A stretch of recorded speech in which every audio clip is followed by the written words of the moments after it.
इस वक्त की बड़ी खबर का रुख करते हैं। 83 आरएस अधिकारियों के तबादले हुए हैं।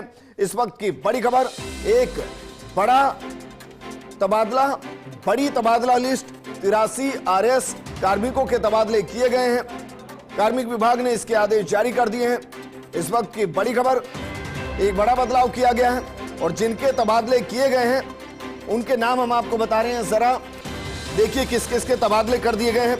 गोपाल राम बिरदा, विभू कौशिक, जवाहर चौधरी, इसके अलावा नरेंद्र सिंह पुरोहित का तबादला कर दिया गया है।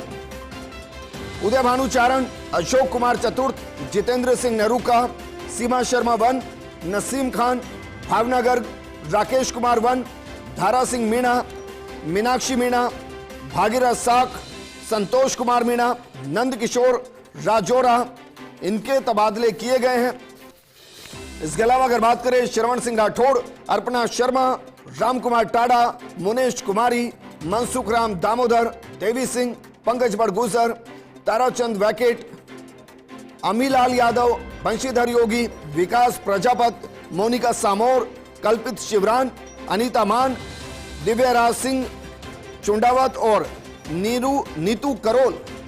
और एक लंबी लिस्ट है क्योंकि 83 आरएस के तबादले किए गए हैं।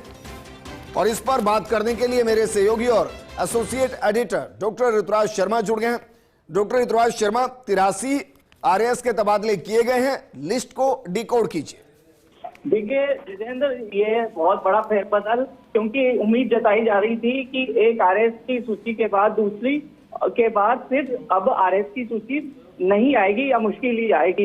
लेकिन फिर एक बार संशोधन सूची हम इसको कह सकते हैं और इस सूची में उपखंड अधिकारियों सहित सहायक कलेक्टर सहित और जो तमाम जिले में प्रशासनिक अधिकारी के पद रिक्त थे उनको भरने की यहाँ पर कोशिश की गई है। फिर एक बार संशोधन हम देख सकते हैं। मोटे तौर पर विभू कौशिक, जो बड़ा अगर हम नाम लें, विभू कौशिक को अब चिकित्सा सेवा निगम लिमिटेड में कार्यकारी निदेशक बनाकर भेज दिया है। काफी समय तक सामाजिक न्याय अधिकारिता विभाग में अतिरिक्त निदेशक पद पर थे। इसी तरह जवाहर चौधरी को जालोर में थे, जो जोधपुर एडीएम बनाकर भेज दिया है। जैसलमेर एडीएम बनाकर नरेंद्र सिंह पुरोहित को भेज दिया है। इसी तरह सीमा कविया को अतिरिक्त आयुक्त प्रशासन आबकारी की जिम्मेदारी दे दी गई है।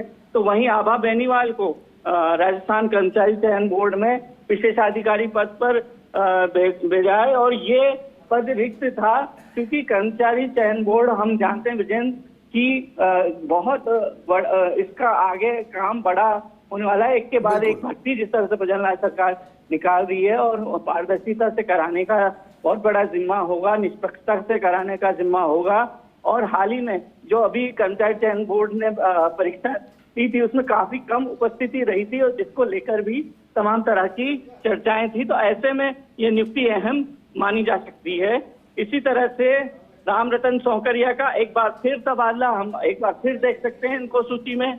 और अब मालपुरा से टोंक में ये एडीएम बना दिए गए हैं, क्योंकि रामरतन सौकरिया का पहले सीएमओ में तबादला हुआ था। सीएमओ में तबादला होने के बाद काफी समय तक ये बाहर रहे, फिर इनका मालपुरा में तबादला किया गया और अब एक बार और तबादला ये हम देख सकते हैं लोकेश कुमार मीणा का, उत्तम सिंह शेखावत का, आलोक सैनी का और कई ऐसे नाम हैं जो संशोधित सूची के संशोधित नाम के रूप में आ रहे हैं। उनका तबादला एक से दूसरी जगह, दूसरी से तीसरी जगह किया गया है। तो ये एक लंबी एक्सरसाइज थी, काफी समय से पेंडिंग थी और वापस से फिर एक बार रिवाइज करके और तबादले किए गए हैं। विजेंद्र, बिल्कुल ऋतुराज, आपको इसमें कोई पैटर्न नजर आ रहा है? क्योंकि सरकार जब बदलती है तो कोई ना कोई पैटर्न होता है ताकि वो आसानी से काम कर सके ब्यूरोक्रेसी के साथ।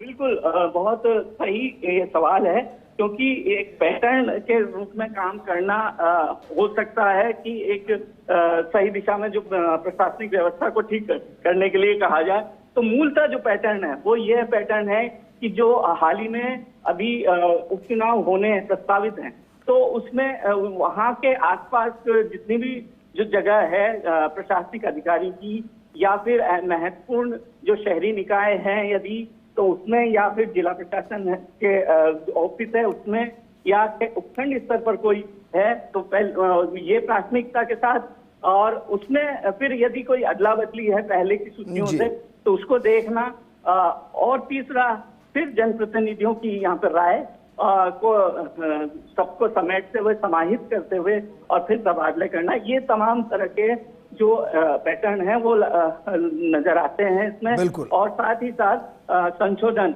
आपस में किस तरह से एडजस्टमेंट किया जाए, और जो कुछ तबादले जो पहले के किए गए हैं उनमें से 5 तबादले निरस्त भी किए गए हैं। हम इस पूरी सूची को देखें तो अंत में 5 तबादले निरस्त भी किए गए हैं और एक अधिकारी को अतिरिक्त चार्ज भी दिया है।